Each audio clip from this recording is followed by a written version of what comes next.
Hey everyone, it is George Couros, and welcome to another month of the Innovator's Mindset podcast highlights for the month of March 2025. We are 3 months into the year.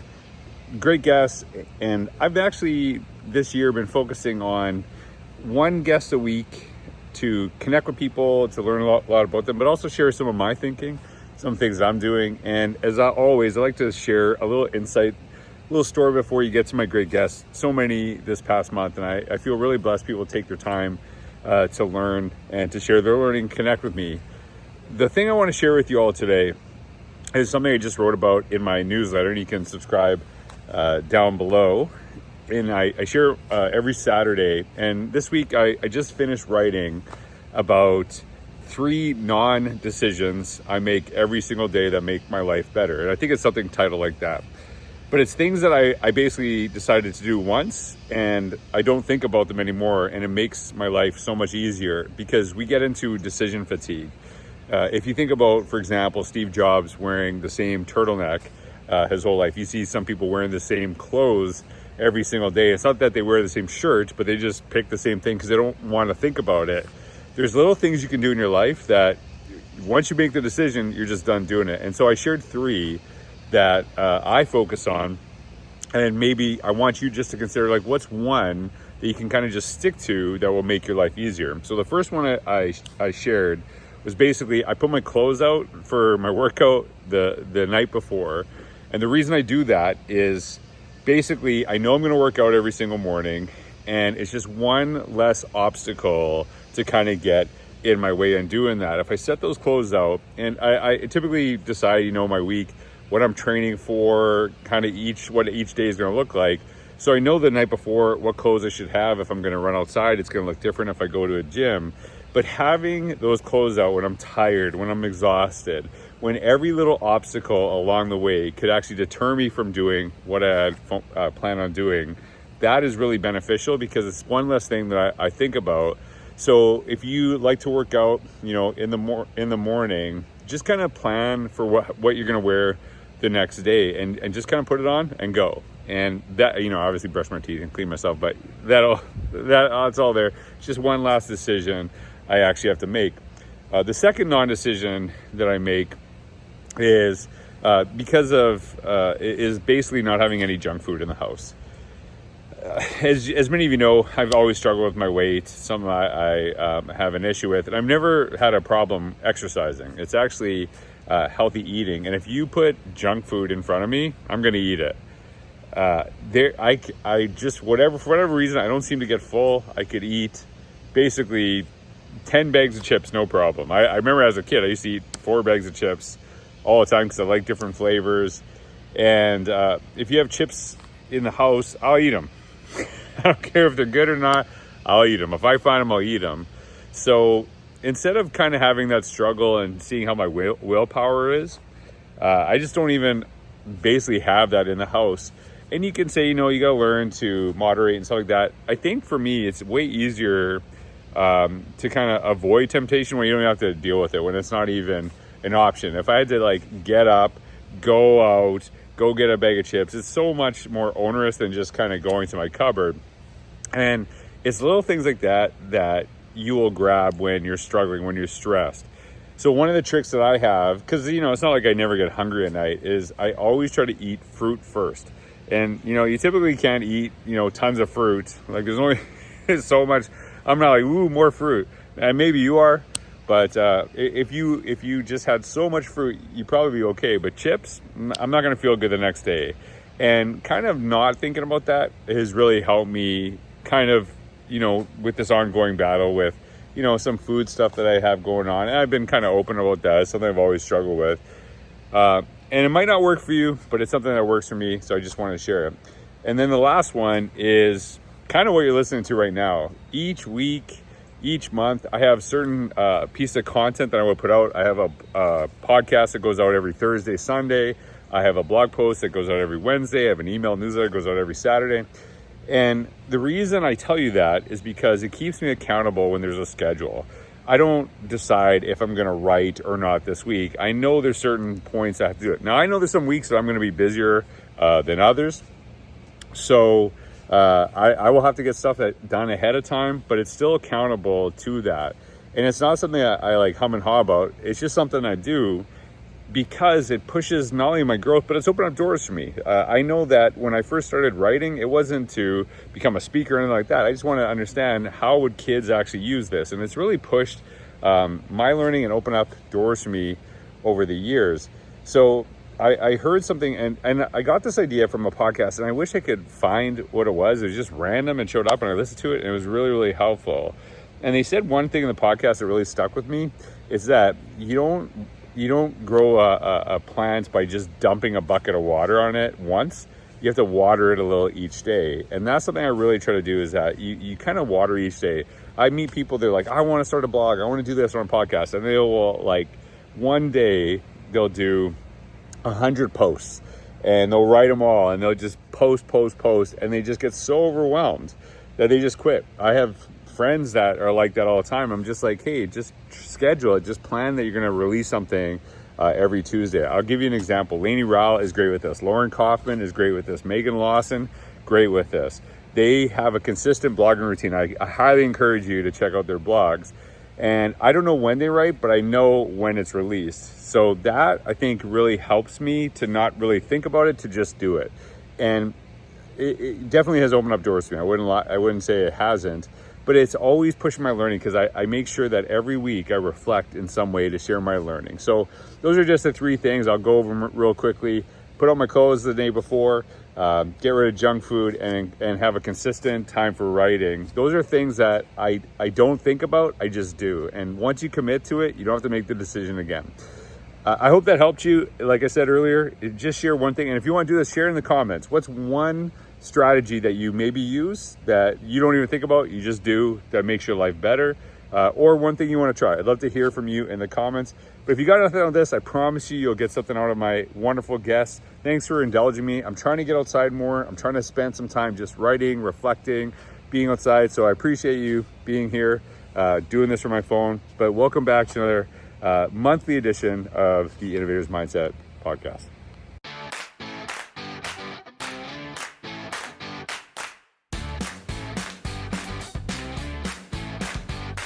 Allison Apsey and I talked about this in What Makes a Great Principal, is that a lot of times when people come to a new administrative role, they have a vision of what they're going to do. And so Allison and I were very adamant, that's the last thing you focus on, because you can't really create a vision for people you don't know. Yeah. And for them, any vision that you create in a school, it should be with people, not for them.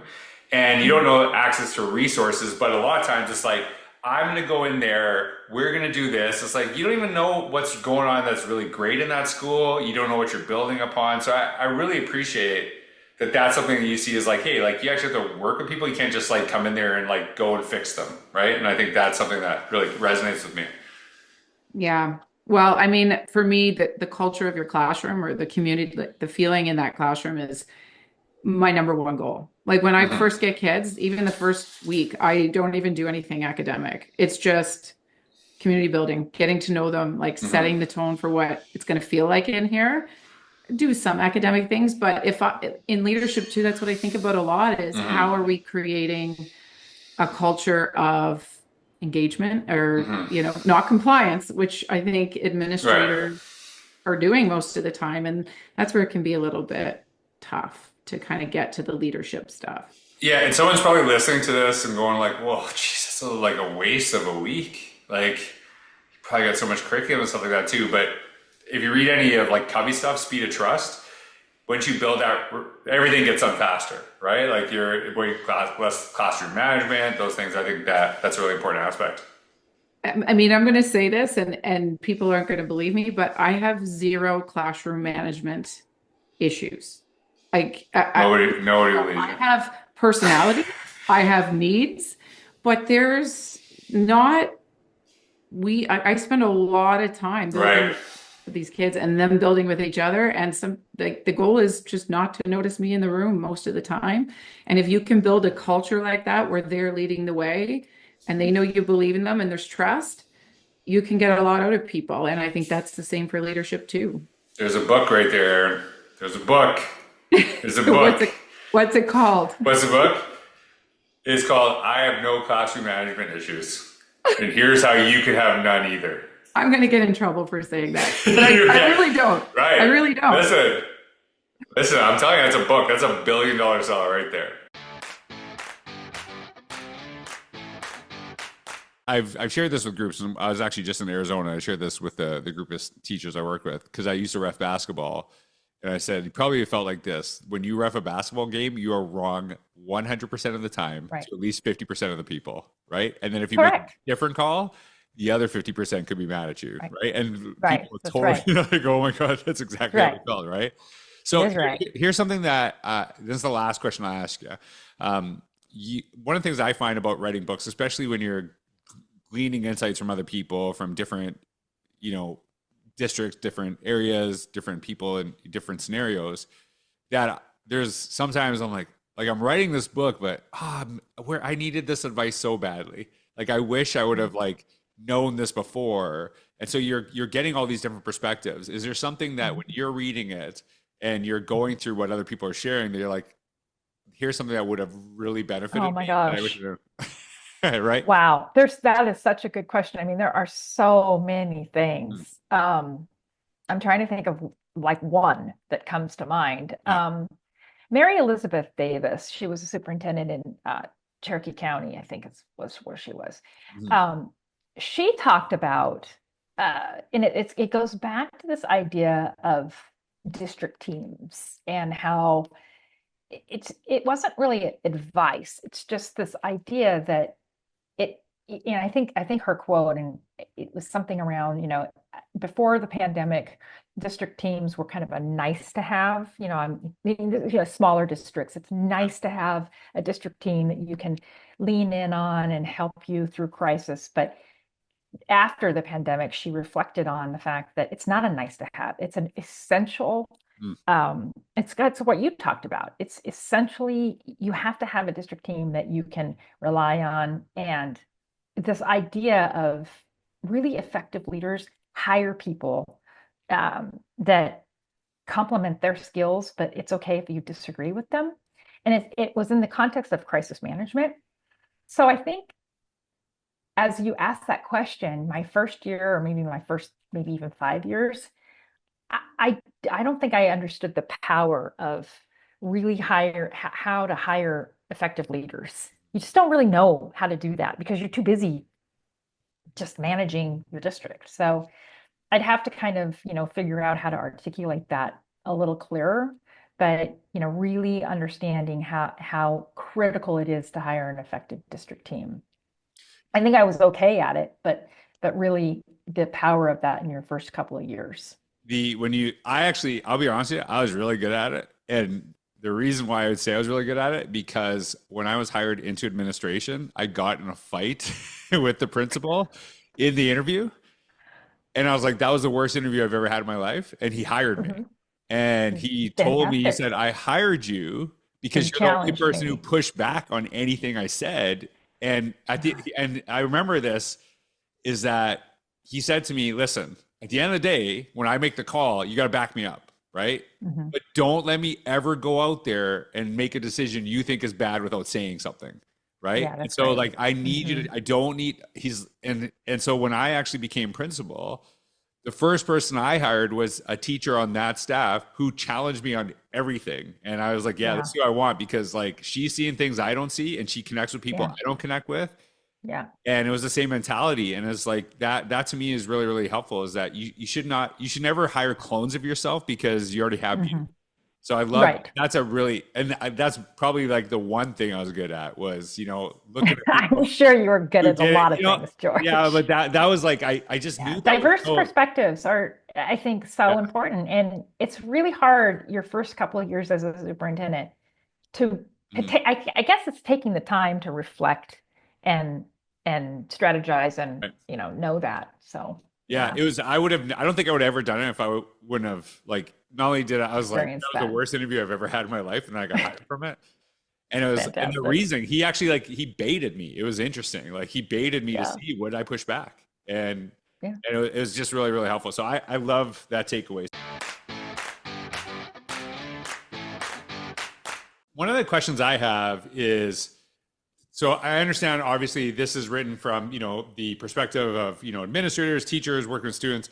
How would you take this applying with adults? I'm curious if there's like crossover in having some of those, tough conversations. Cause like, I think that, there's sometimes, as administrators, teachers, colleagues, I've had some tough conversations, with, my colleagues in different roles. Any thoughts on that? Any tips that you share in your work? Yeah, so there's a ton of crossover. And it's so funny that you bring that up because really we've been, going all over talking about this in different places and we're getting a great response. And there's always an administrator in the room who will come up after and say, "This was so great. I want all my staff to have it. But what about the grown-ups? How do I have these conversations with the other educators that I'm supporting?" Right. And so we started sharing that work as well. And what we're finding, the similarities are you have to start with care. You have to start in that place of care. You have to listen well. You have to treat everyone with dignity. And you have to make sure that you're building trust so that when you're going to that person, they're going to listen to you. Mm-hmm. And then there's a whole slew of strategies that we use to be really clear, very direct. Similar with kids, we need to be very clear in our expectation. It's not fair to hold an educator to an expectation if we're not clear about it. It's not fair to have a concern about their performance and not be really direct about the concern so they have an opportunity to turn that around. And there just isn't that much difference between how we do that with kids for behavior and then how we do with educators to help them get better. And so, yeah, we've had a lot of fun exploring that work. And in my role now, I have a lot more opportunity to practice that than I do talking with kids. So it's super fun. Well, and that's the next book, like also. So we've been doing a number of workshops on that, like navigating conflict with adults. And our whole thing is like, we wrote our book for really busy people, for busy educators. So our style is that it's super practical. Like you can pick it up and go, this is something that I learned today that I'm going to implement tomorrow. Or if you have kids at home, that I'm going to use on my children in an hour. So yeah, and it's one thing to say, like, you need to build trusting relationships. People know that. What we say is you need to do step 1, step 2, step 3. Here's how you do it so that folks can then go immediately apply. So like when you're talking about this, there's one, it's actually funny because I'm very good friends with this gentleman. He's a colleague of mine. We were both teaching high school at the time. He was coaching volleyball, I was coaching basketball, and he was the athletic director. And they had surprisingly won and ended up going further in the playoffs. So because the seasons overlapped, volleyball is ending, basketball starting, he bumped my time. And it was like, hey, volleyball gets precedent until the season's done because, you're just starting the season we're in playoffs. So I was upset about it because I was like, geez, now I got to change everything I'm doing. Like, because now, and I remember complaining about him in the staff room. He wasn't there. And I was like, I can't believe he did this, blah, blah, blah. And so he came up to me. He said, "I heard you complaining about me in the staff room." I'm like, I was. And he said, "Listen, if you have a problem with me, come talk to me." I'm like, "You're right. I'm sorry." Yeah. He's like, "Okay." Yeah. And it was it. That was it. Like, we're good friends. Like, I remember that. Whereas I've also seen silent treatment among staff. I've seen, passive aggressive stuff. Yeah. And I always think about that. And like, I'm outing myself. Like, I was the one who did something wrong here. And I appreciated that he wasn't like, doing stuff. Like, it was conversation. He said what he said. I apologized. That was it. It was over. Right. And I was like, yeah, you're right. I shouldn't have done that. I should have came right to you. And we could have got it solved. I know that relationships are really fundamental to what we do in education, but I also don't like the idea, like some people kind of talk about them, like that's the end goal of education. I'm like, no, that's the foundational, to like build rapport, to really trust people when you're trying new things.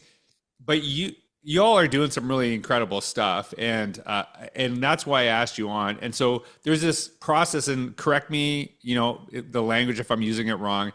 You're doing the schools of process that you are starting next year. And I got a little taste of it when you're all in Forney, Texas at the OC. with Dr. Justin Terry and the team there.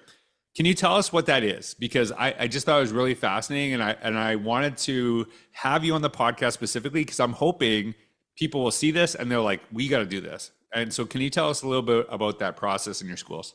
Yeah, definitely. So it's our schools of study that we're introducing to our current 10th graders.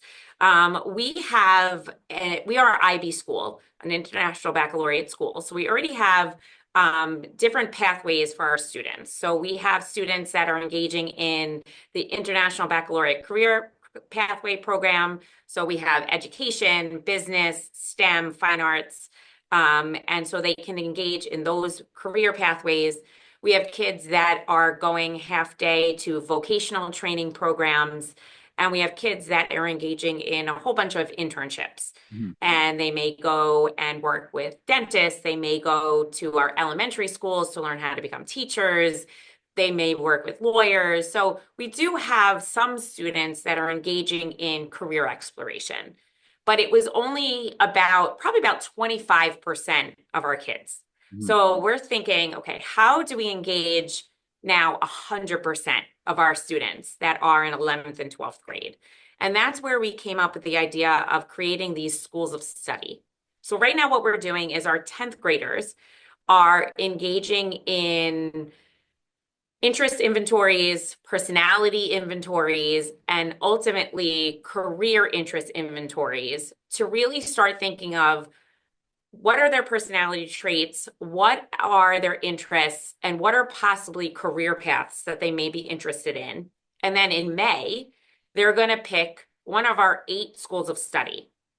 I don't know if I can name all of them off the top of my head, but some of them are business, law, engineering, education, vocational technical skills, finance, liberal studies, finances and business. Okay, sorry. So those 8 schools, our students are going to choose. Yeah. And then in 11th grade next year, will be experiences for them. So they don't have to engage in coursework that are tied to their schools of. Chances are they're going to, right? So if they are in the School of Law, they may choose to take one of our law courses. So they may be in citizen law, they may be in constitutional law, but we have a very vast course catalog. So some of our kids may want to take music or they want to take art. So they may not be able to fit it in their schedule, but what we will do is we will have programming throughout the year. So we will bring in people in the field of law, paralegals, legal secretaries, judges, lawyers, people who work in the court system. We will bring in alumni that are currently in programs or in the career field. We will bring in college admissions counselors. We will bring in people that are probably in graduate school and graduate counselors. We talked about for vocational and technical training, unions, right? For them to learn about that. So again, it's reinforcing for them what they will need, skills they will need for those careers in the future.